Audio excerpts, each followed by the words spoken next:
7절로 10절 말씀입니다.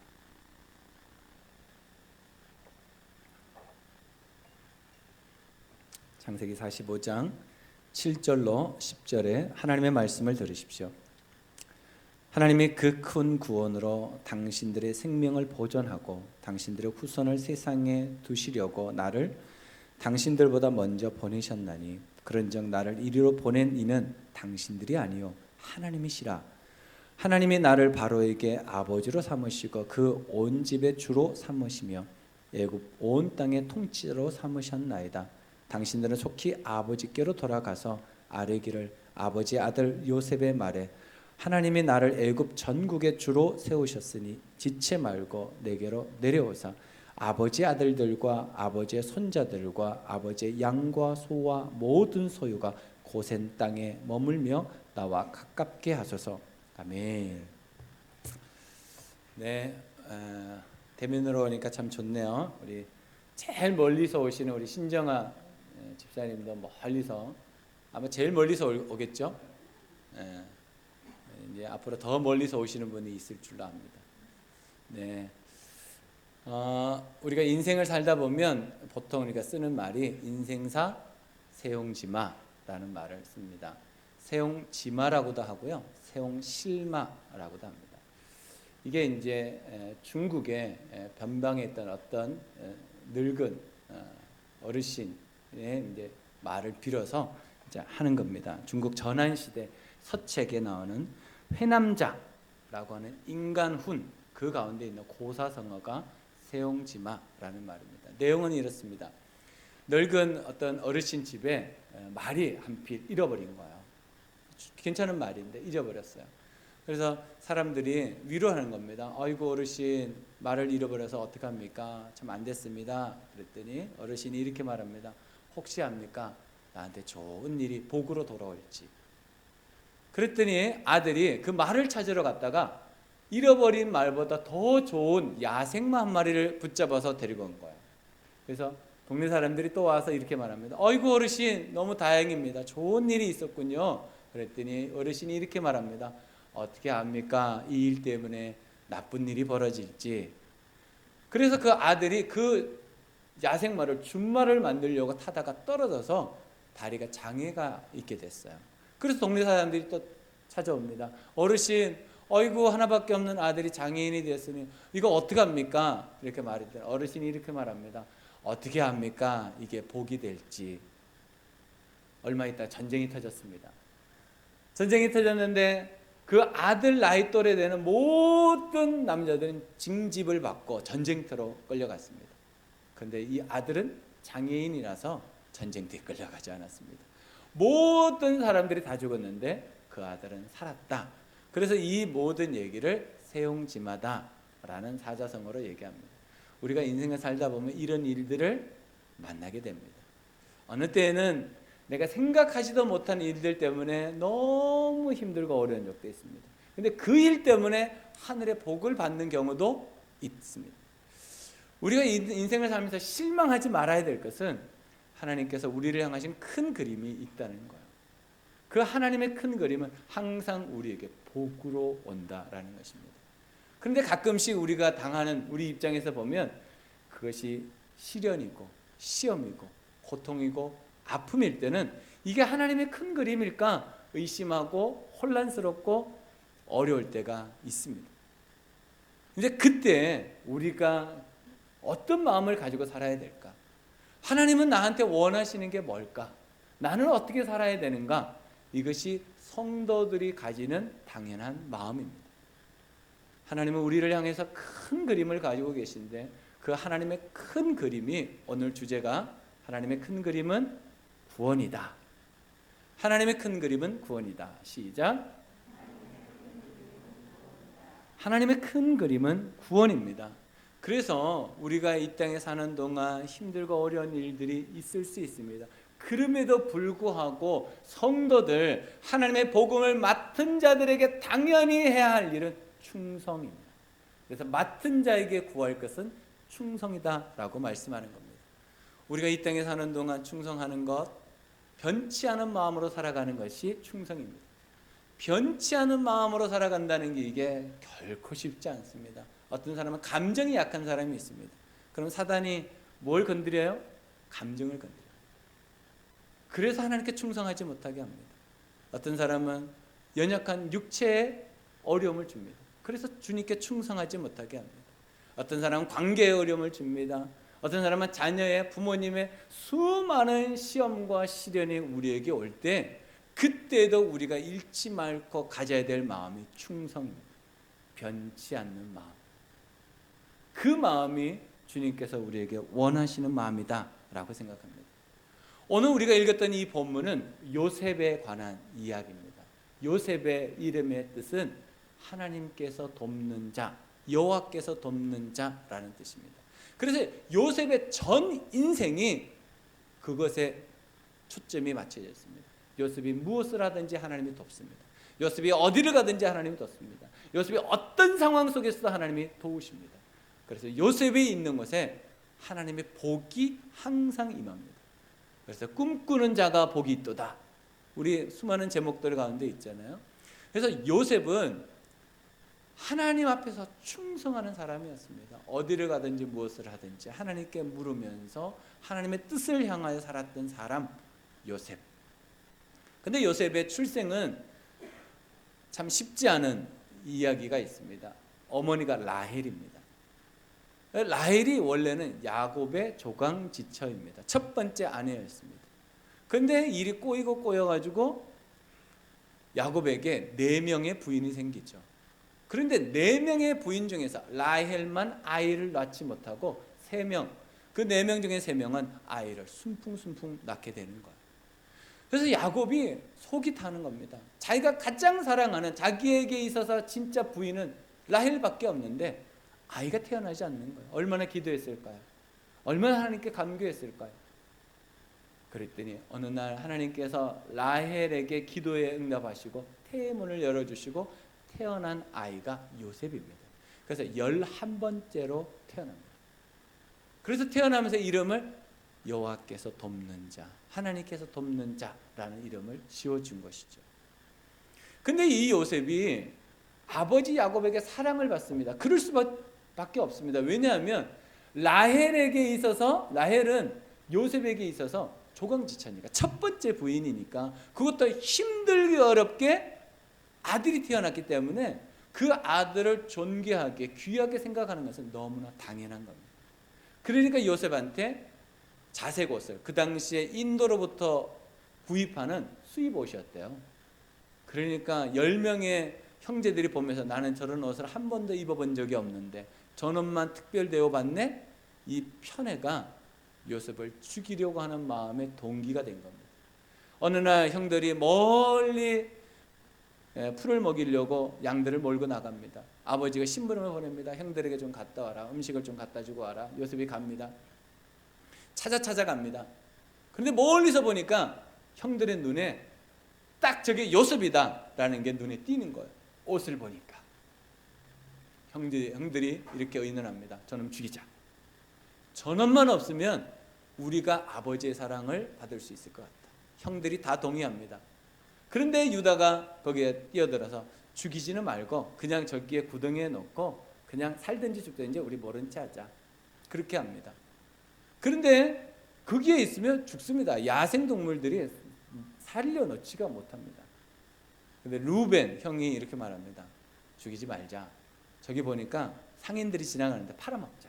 그리고 우리가 돈을 취하고 그 요셉의 옷을 벗겨가지고 거기에다가 양의 피를 바르고 아버지한테 갖다 주자. 그리고 죽었다고 말해주자. 저기 팔려가면 절대로 못 들어온다. 그래서 돈을 받고 팔아넘깁니다. 인신매매를 한 겁니다. 형제들끼리. 그리고 요셉은 팔려갑니다. 형제들은 그 피 묻은 옷을 아버지 야곱에게 가져옵니다. 야곱은 그 옷을 벗고 3일 동안 울었다라고 말합니다. 자기가 정말 힘들고 어렵게 낳은 그 아들이 죽었다 그러니까 얼마나 상심하고 속상하고 식음을 전폐하고 울었겠습니까? 야곱의 특징이 뭡니까? 속이는 자. 끝까지 부메랑의 법칙은 멈추지 않습니다. 자식들한테 속습니다. 심은 대로 거둡니다. 그러고 난 다음에 요셉은 이집트로 팔려가는데 보디발이라고 하는 경비대장, 지금으로 하면 경호대장 집에 팔려갑니다. 요셉의 이름의 뜻이 뭐였다고요? 여호와께서 돕는 자, 하나님께서 돕는 자. 그러니까 요셉이 간 그 집에 하나님께서 요셉을 도와서 그 집이 부자가 되고 더 안정되고 더 좋은 집으로 복을 받는 거예요. 그래서 보디발이 요셉에게 많은 일들을 맡깁니다. 그런데 요셉의 얼굴이 너무나 잘생겼어요. 준수했다 이렇게 말합니다. 그런데 이 보디발의 부인이 좀 남자를 밝히는 여자야. 그래서 요셉이 잘생기니까 노예니까 자기가 마음대로 이렇게 할 수 있을 거라 생각했는데 요셉은 너무나 단호한 남자였던 거죠. 아무리 유혹해도 넘어오지를 않는 거예요. 그런데 찬스가 왔어요. 집에 보디발의 부인과 요셉만 단둘이 남게 된 거예요. 이야! 드디어 찬스가 왔다. 그래서 요셉을 자기 방으로 부릅니다. 그래서 그 요셉을 유혹하는데 요셉이 넘어가지 않습니다. 이게 무슨 일입니까? 그리고 쫓아나가는데 그 부인이 요셉의 옷을 다 붙잡습니다. 요셉이 그 옷을 벗어 던지고 도망갑니다. 그런데 그것이 요셉을 감옥으로 가게 만드는 물건이 될 줄 누가 알았겠습니까? 사람들이 돌아옵니다. 남편도 돌아옵니다. 그리고 이 여인이 연극을 하기 시작합니다. 여보, 당신들 내가 어떤 일을 당했는지 아냐? 요셉이 나를 겁탈하려고 했다. 근데 보디발은 이게 믿겨지지가 않는 거. 왜요? 요셉을 알고 있기 때문에. 그런데 그 보디발의 부인이 집요해요. 이거 보라고. 이 옷을 봐라. 이게 누구 옷인지 아냐? 저건 요셉의 옷인데. 이것 보십시오. 요셉이 내가 침실했는데 나를 겁탈하려고 들어왔다가 내가 반항하니까 도망가다가 그 옷을 벗어나고 갔다. 어떻게 되겠어요? 이놈 감옥에다 집어넣습니다. 자기 집에 있는 감옥에 집어넣고 죄수가 됩니다. 노예가 되는 것도 고통인데 죄수가 됩니다. 근데 요셉의 이름이 뭐였다고요? 여호와께서 돕는 자. 그 죄수의 상황 가운데서 감옥에 있는데도 하나님께서 요셉을 축복해 주십니다. 그곳에서 또한 요셉이 또 인정받고 그곳에서 또 관리자가 됩니다. 그쯤에 바로에게 두 명의 관원장이 있었습니다. 한 사람은 술 맡은 관원장, 한 사람은 떡 맡은 관원장이 있었습니다. 그 사람들이 보디발의 그 감옥에 오게 된 거예요. 거기 와서 요셉을 만납니다. 근데 이 사람들이 꿈을 꿔요. 그런데 이 꿈이 뭔지를 모르겠어요. 근데 요셉이 그 사람들에게 그 꿈의 내용을 듣고 당신은 복직되고 당신은 죽을 거야. 그랬더니 진짜 그대로 떡 맡은 관원장은 3일 만에 죽고 술 맡은 관원장은 복직이 됩니다. 복직되는 그 관원장한테 부탁합니다. 관원장님, 제발 돌아가거든 임금님께 내 억울한 이야기를 좀 해주십시오. 그래서 내가 풀려나도록 도와주십시오 라고 부탁합니다. 그런데 술 맡은 관원장이 잊어버립니다. 이게 하나님의 큰 뜻이 있었습니다. 시간이 지납니다. 그런데 바로가 꿈을 꿉니다. 근데 꿈을 꾸는데 두 가지의 꿈을 꿔요. 한 가지의 꿈은 풍성한 이삭과 풍성한 소를 봅니다. 근데 그게 7가지로 보이는 거예요. 또 한 번의 꿈을 꿉니다. 근데 그 소가 바짝 말라가지고 죽게 생겼어요. 이삭도 완전 말라가지고 먹지도 못하는 그런 상황이에요. 7개가 똑같은 얘기인데 다른 모습으로 보여지는 거예요. 근데 파라오가 잠에서 깼는데 이게 도대체 무슨 얘기인지를 모르는 거예요. 그래서 전국의 박사들을 다 모으고 꿈 해먹는 사람을 다 모아서 내 꿈을 해봐라. 아무도 못 알아맞혀. 근데 그때 하나님께서 누구의 기억을 되살려 주셨을까요? 이야, 이게 드라마죠. 술 맡은 관원장에 그때 요셉이 생각나는 거. 요셉! 내 꿈을 맞췄던 그 요셉이라면 할 수 있을 거야. 그래서 임금님한테 술을 전해주다가 임금님, 사실은 제가 이렇게 해가지고 이런 요셉을 만났는데 요셉을 한번 불러보면 임금님 꿈을 혹시 해몽할 수 있을 것 같습니다. 그럼 빨리 불러라. 그래서 요셉이 임금님 앞에 딱 가게 됩니다. 그리고 그 꿈을 맞추기 위해서 하나님께 기도합니다. 그때 하나님께서 요셉에게 정확하게 그 임금이 꾼 꿈을 알게 하시고 해몽하게 하십니다. 7년 풍년, 7년 흉년. 그래서 7년 풍년 동안 7년 흉년을 준비해서 창고를 전국에 지어야 됩니다. 그래서 임금이 그 얘기를 동의하고 받아들입니다. 그런데 여기서 이상한 일이죠. 생각해 보십시오. 여러분, 그 당시에 이집트라고 하는 나라는 최고의 열강을 자랑하던 나라였습니다. 그게 임금이에요. 그런데 요셉은 어떤 사람이에요? 죄수예요. 뿐만 아니라 이방인이에요. 나이도 어려요. 근데 그 사람의 말을 동의하고 그렇다라고 받아들인다? 정책으로 나라에서 쓴다? 이거 말도 안 됩니다. 그런데 하나님께서 그곳에 역사하신 거예요. 왕이 요셉의 말한 것을 그대로 믿고 그대로 합니다. 그런데 가만히 생각하니까 이 일을 할 수 있는 사람은 누구밖에 없어요? 요셉밖에 없는 거예요. 왜요? 요셉의 머리에서 나왔으니까. 요셉에게 지혜를 주신 그 하나님께서 요셉을 도와서 우리 이집트를 살리겠다는 것을 이집트 왕은 알았어요. 그 지혜를 누가 주셨을까요? 하나님이 주셨겠죠. 그리고 요셉을 발탁합니다. 그리고 요셉에게 총리라고 하는 제2의 권위자의 자리를 줍니다. 나 외의 것들 요셉이 마음껏 하도록 내가 허락한다. 요셉이 정말 성실하게 일을 합니다. 요셉의 이름이 뭐였다고요? 여호와께서 돕는 자. 그러니까 이집트가 복을 받습니다. 그리고 7년 동안 풍년 동안 그 창고를 짓고 전국에 사람들이 먹을 수 있는 양식을 저장하게 합니다. 그 저장소가 이집트에 발견됐죠. 그리고 그곳에서 이삭이 발견돼서 바라 했더니 바라가 됐다는 거예요. 요셉이 그 일들을 하면서 이제 7년이 끝나고 흉년이 시작되는데 전무후무한 흉년이 시작됩니다. 사람들이 아무리 흉년을 이기려고 해도 이길 수 없는 흉년. 이게 어떤 흉년인지 아십니까? 하나님이 주신 흉년이에요. 하나님이 흉년을 주시면요, 사람이 아무리 지혜를 모아도 아무리 능력을 모아도 그 흉년을 이기지 못합니다. 그랬더니 이집트 외의 모든 나라가 흉년 때문에 사람들이 죽어갑니다. 굶주림으로. 그게 역사의 기록이 되어 있습니다.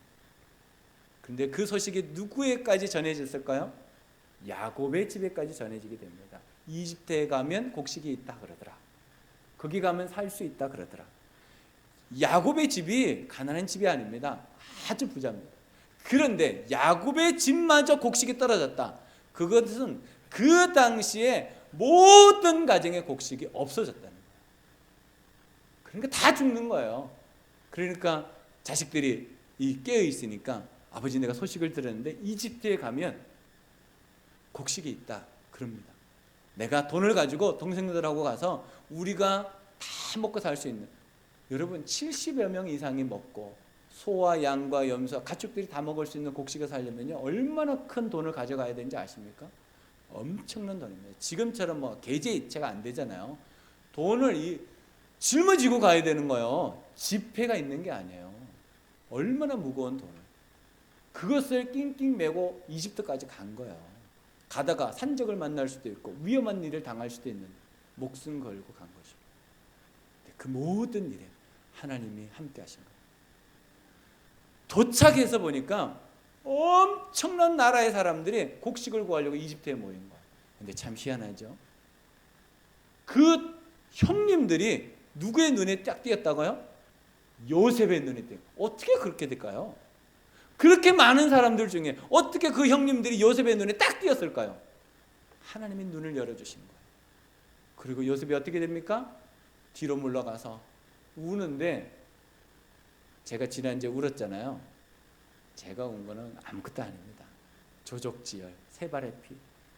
그 형들을 보고 얼마나 울었는지 몰라요. 근데 소리가 나갈까 봐 입을 틀어막고 그렇게 울었다는 거예요. 그리고 다시 나와서 그 당시에 이집트 사람들 머리를 다 깎았잖아요. 옷도 총리 옷이니까 어떻게 감히 고개를 들고 총리를 봐요. 그러니까 고개를 땅으로 향하고 시키는 대로 통역을 썼든지 뭐 여권을 썼든지 뭐 했지 않겠어요?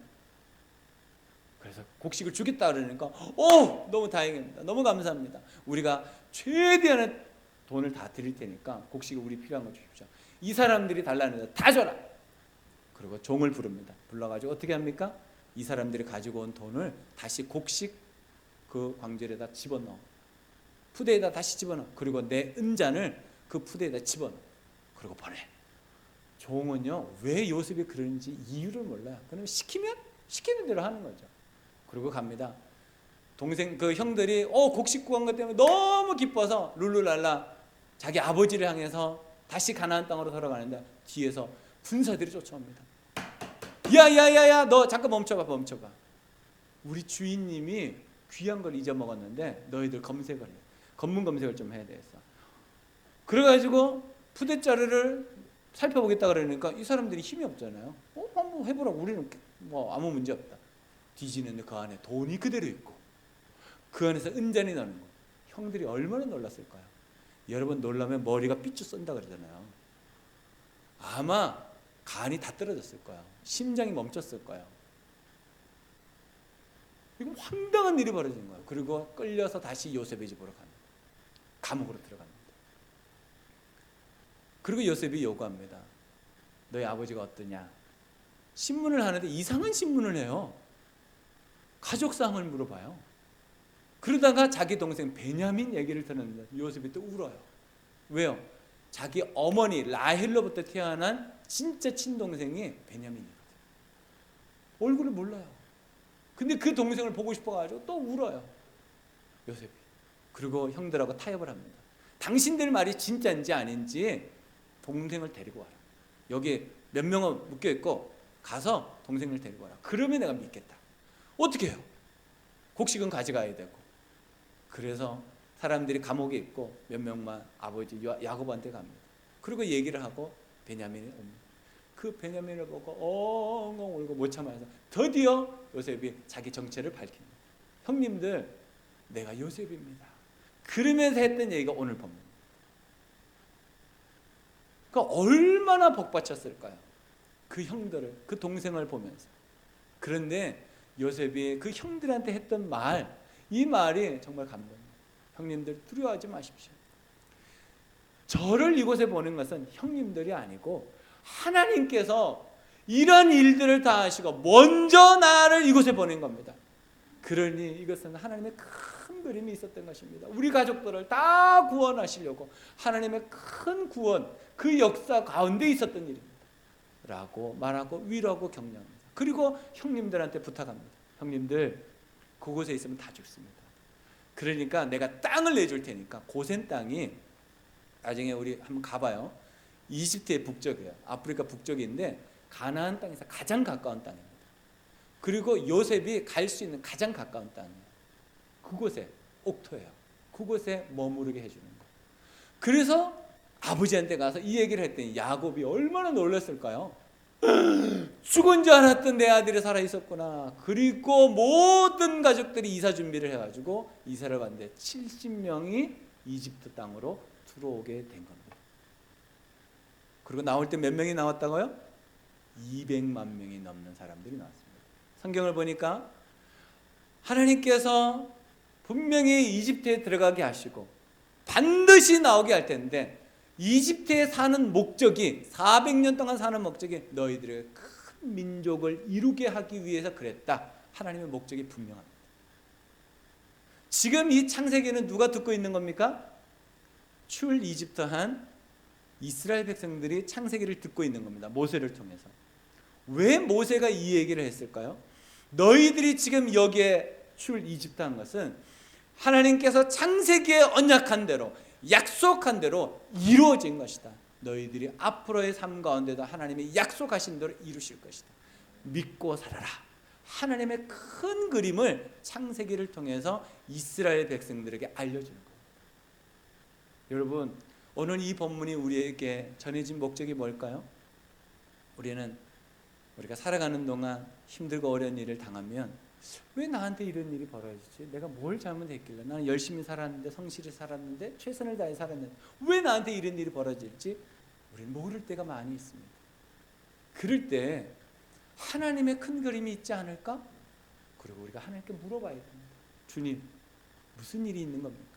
주님, 내가 어떻게 해야 합니까? 주님께 물어봐야죠. 그러면 주님은 대답해 주십니다. 하나님께서는 우리에게 대답하시는 분이고 우리에게 복을 내려주시는 분이라는 것을 여러분 믿으시기 바랍니다. 요셉이 한 번도 하나님을 찾았다, 하나님을 기도했다 그런 내용이 없습니다. 그런데 요셉이 가는 곳마다 하나님이 그를 형통케 하셨다라는 것을 보면 요셉은 분명히 하나님을 의지하고 하나님 붙잡고 살았던 사람인 것은 분명합니다. 여러분 삶 속에 어떨 때는 기도하지 못할 때도 있을 거예요. 정말 막막하고 답답해서 숨이 막히는 순간도 있을 거예요. 어떻게 해야 될지 모를 거예요. 그럴 때 생각해 보세요. 하나님의 나를 향해서 큰 그림이 있지 않나? 하나님께서 나에게 지금 원하시는 어떤 것이 있지 않을까? 그때 조용히 하나님께 나가서 여쭤보시기 바랍니다. 주님, 어떻게 할까요? 주님, 어떻게 할까요? 그럴 때 하나님께서는 우리에게 분명히 말씀하시고 우리에게 놀라운 은혜를 주실 줄로 믿습니다. 우리가 어떻게 하면 이런 큰 구원의 큰 그림의 구원을 이루며 살 수 있을까?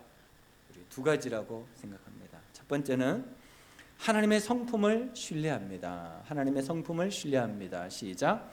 하나님의 성품을 신뢰합니다. 8절입니다. 제가 세 번역으로 읽겠습니다. 그러므로 실제로 나를 이리로 보낸 것은 형님들이 아니라 하나님이십니다.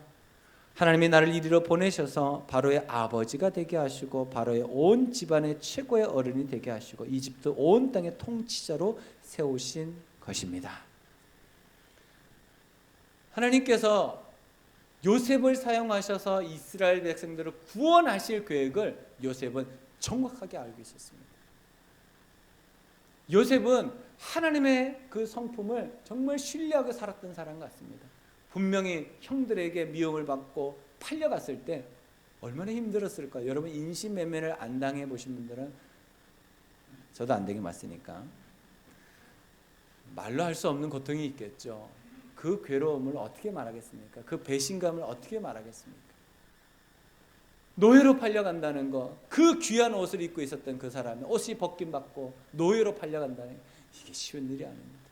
노예로 팔려가서 또 오해를 받고 죄수가 됐다는 거, 여러분 인생 끝난 거 아니겠습니까? 야, 이제 내 인생 끝났구나. 내 인생 끝났구나. 왜 내 인생은 이렇게 되는 일이 없지? 그래, 나는 그렇게 살다가 죽는 거야. 요셉은 그렇게 하지 않았던 것 같아요. 요셉은 하나님의 성품을 딱 붙잡고 산 것 같아요. 하나님을 신뢰하고 살았던 것 같아요. 그러니까 요셉을 통해서 하나님이 복을 주시죠. 우리가 하나님을 신뢰하지 않는데 하나님 복 주시는 경우는 없습니다. 우리가 하나님을 신뢰할 때 하나님 복을 주십니다. 여러분 하나님의 성품을 신뢰하셔야 됩니다. 정말 힘들고 어려울수록 하나님이 이런 분이시지, 하나님은 나이가 어떤 분이실까? 성경에서 기록한 하나님은 어떤 분이실까? 그 성품을 우리가 생각하면서 하나님을 신뢰하고 살아야 됩니다. 하나님은 어떤 분이십니까? 예레미야 29장 11절에 분명히 말씀하셨습니다. 나는 너희들을 향한 계획이 저주가 아니고 멸망이 아니고 나는 너희들을 향하여 번영이고 희망이고 축복이다라고 말합니다. 이게 하나님의 성품입니다. 하나님의 성품이 요한복음 3장 16절에 잘 나와 있습니다. 내가 너희들을 사랑하는데 얼만큼 사랑하는지 아느냐? 내 아들까지 죽여서 나는 너희들을 사랑한다. 이게 하나님의 성품입니다. 하나님은 우리에게 사랑을 주시고 소망을 주시고 믿음을 주시는 성품이 있습니다.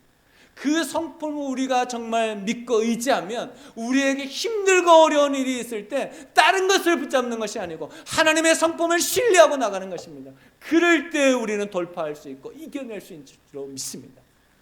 우리에게 힘든 일은 항상 있습니다. 근데 그것을 어떻게 이길 것인가? 하나님의 성품을 신뢰하는 것입니다. 하나님의 성품을 정말 신뢰하는 사람은 어떤 일이 있을까? 빌립보서 4장 6절로 7절에 바울은 빌립보 교인들에게 이렇게 이야기하고 있습니다.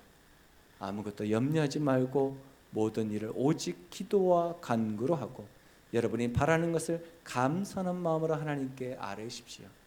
그리하면 사람의 헤아림을 뛰어넘는 하나님의 평화가 여러분의 마음과 생각을 그리스도 예수 안에서 지켜줄 것입니다. 아멘.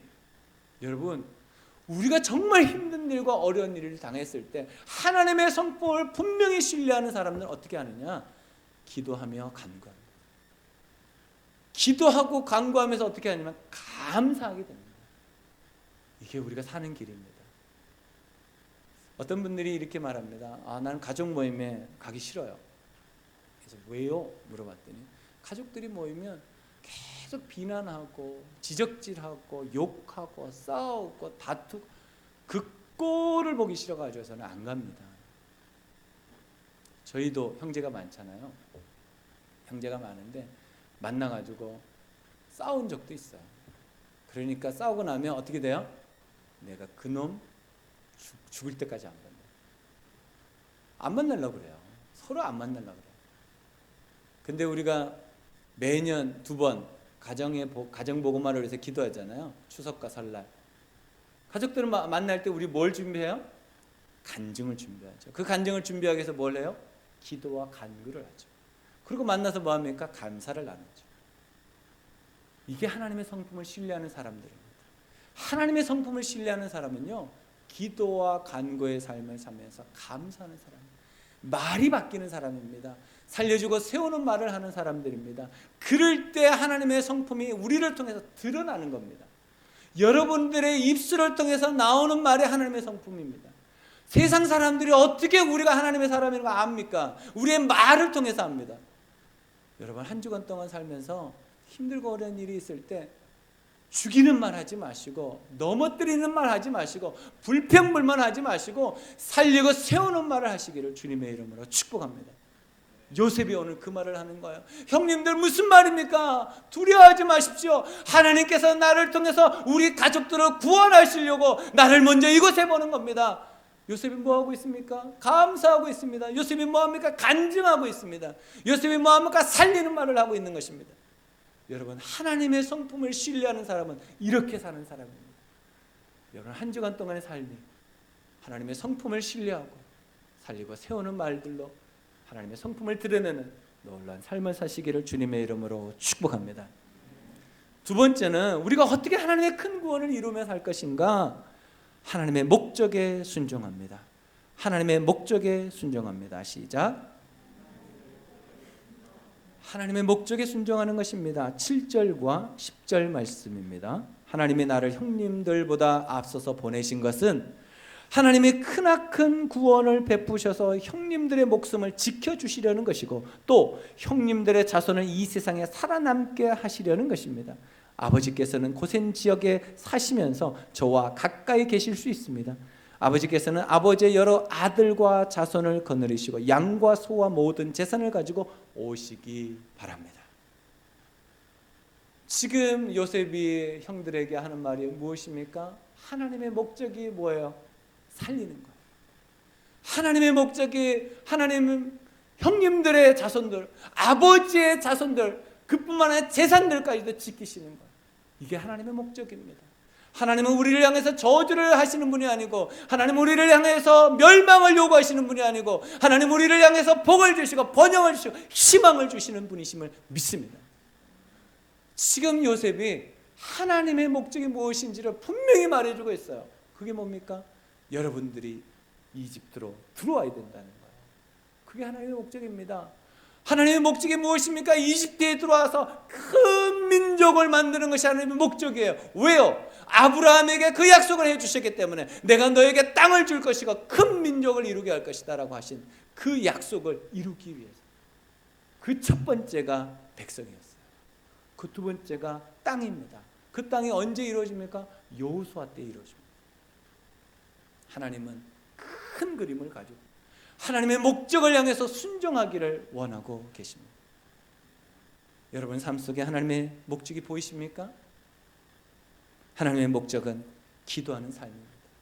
우리는 그래서 기도하는 삶에 순종하는 것입니다. 하나님의 목적은 섬기는 삶입니다.